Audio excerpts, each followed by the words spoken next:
I was already running late when I reached Viale Tebaldi at the corner of Via Maida and saw that there was an inexplicable delay with the circonvallazione. A taxi was not an option for the distance I was going, so during the 21 minutes of waiting for the bus, I phoned ahead to the Nuovo Macello and said I would be late. This was the first night the Nuovo Macello was open after their summer break. I'd got the last free table. It also turned out to be the first time I was eating there where Paola, the heart and soul of the place, was missing. She was indisposed, and her husband Claudio was filling in as maître. He gave me some good tips on my menu plan. Then I turned my attention to the amuse-bouche of cantaloupe cubes with grated cheese and black pepper, alongside the homemade focaccia. He also vetted my wine selection. My choice fell on a Brattinis from the winemaker Roberto Princic at the winery Gradis Ciuta in Friuli, just north of Gorizia, a stone's throw from the Slovenian border.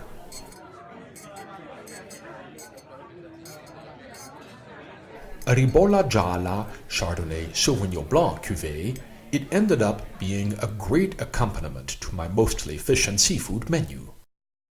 The antipasto was a kind of marinated raw fish, the fish being the freshwater variety alpine grayling, Timalis, for the ichthyologists who want to look it up, together with wafer-thin slices of pan-fried bread and crunchy julienne vegetables. Just the thing I needed to start off a great dinner.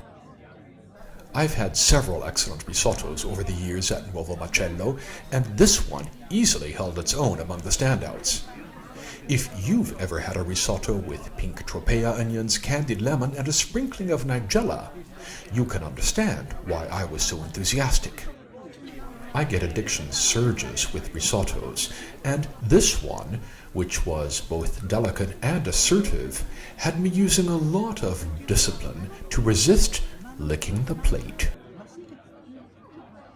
My secondo wasn't on the menu, but had been recommended by Claudio as that day's special. Pan-sautéed shrimp with a zucchini pesto, half-dried cherry tomatoes, aromatic herbs, and raw porcini.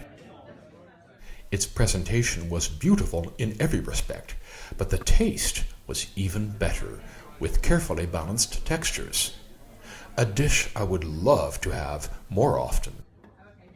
When I was in the process of working out my dessert order, the dining room was still packed, and Chef Giovanni Traversone came out of the kitchen to chat with some of the guests.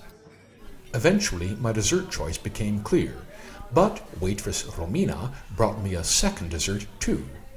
A pistachio gelato with melted dark chocolate and salted pistachios on top, an item I had already enjoyed on the previous year's visit. The new dessert was tutto nocciola, Piemontese hazelnut ice cream on top of an iced hazelnut cream with a scattering of hazelnut croquant. Not a trace of this fabulous dolce was still visible on the plate when I had finished. Romina insisted that the best thing to drink with both of these desserts was a visciolata, the specialty from the Marche, in this case from the Vicari winery, made from red wine infused with a syrup derived from fermented wild sour cherries. Romina was right. Every year when I leave the Nuovo Macello, I feel a contentment I rarely experience the rest of the year, and I invariably look forward to my next evening there.